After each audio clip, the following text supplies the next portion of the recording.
Саламатсыздар ма? Бүгін біз духовкасыз табада 5 минутта дайын болатын сыр қосылған нан жасау жолын көрсетеміз. Көреміз. Бізге 400 грамм айран керек.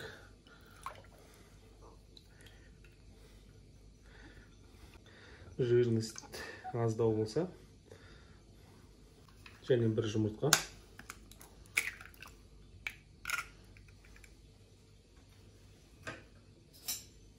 Және бір шай қасық қант.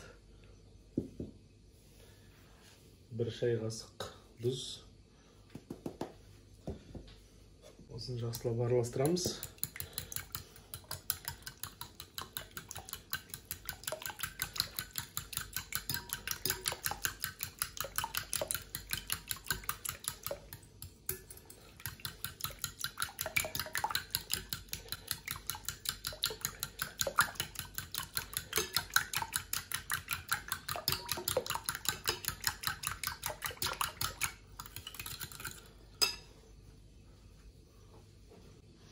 Және 50 грамм ерітілген май.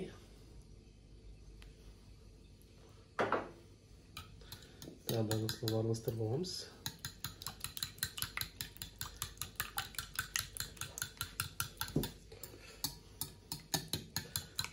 Және 400 граммдай ұн.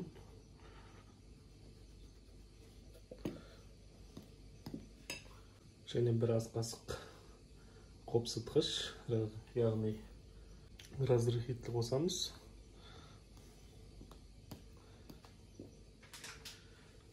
Осыны жақсылап араластырамыз.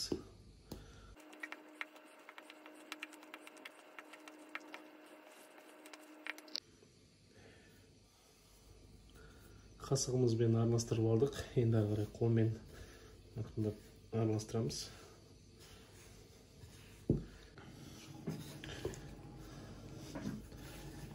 Тестомызды ысып, осылай дайындап алдық.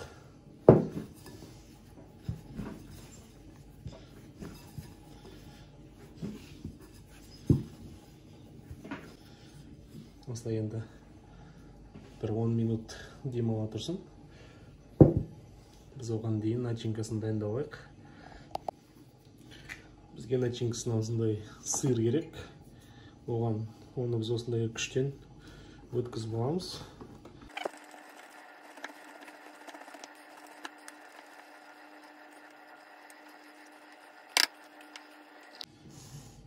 Енді осы сырдың үстіне бір жұмыртқа жарамыз.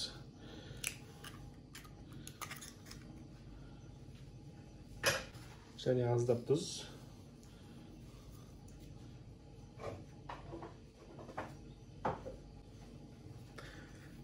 Және жақсылап араластырамыз осыны.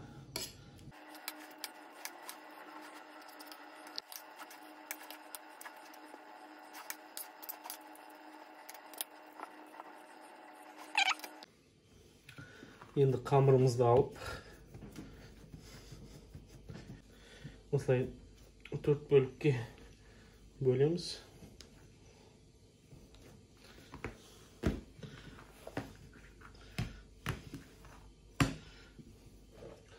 Кішкене ұн сеуіп жүреміз.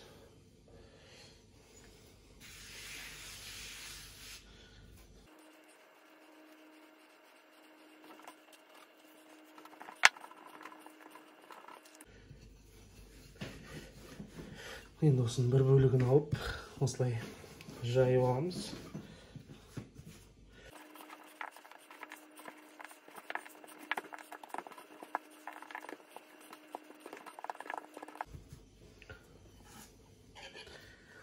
Енді мына сырымызды да осылай көзбен 4-ке бөліп аламыз да.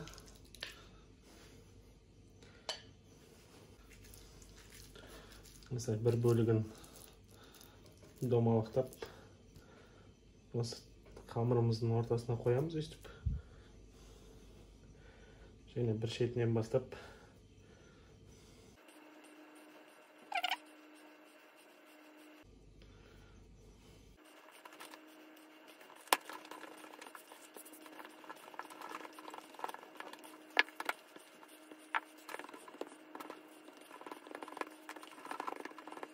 Енді осындай құрғақ сковородкамызға осы нанымызды осылай қойып пісіреміз.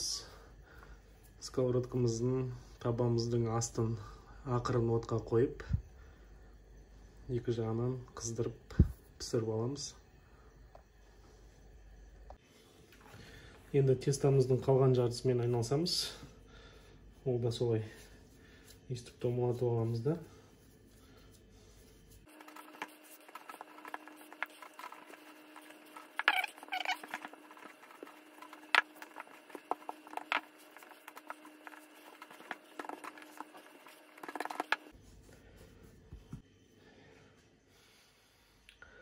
Сырымызды ортасына салып, бұл жерде де осылай ақырындап жабыстырып жинаймыз шетін.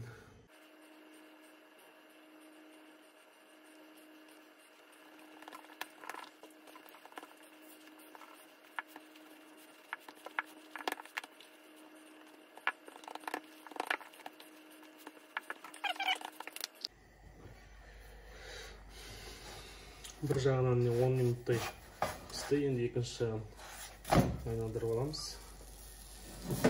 Осылай және крышкасын жауып, тағы 10 минуттай пісіреміз.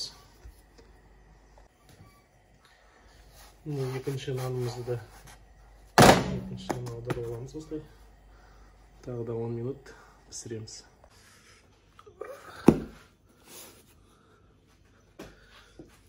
Нандарымыз дайын болды.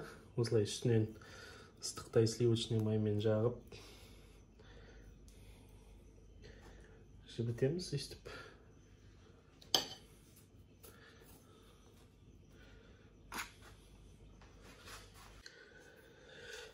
Ал бисмиллах деп дәмін көрейік. Ыстық екен.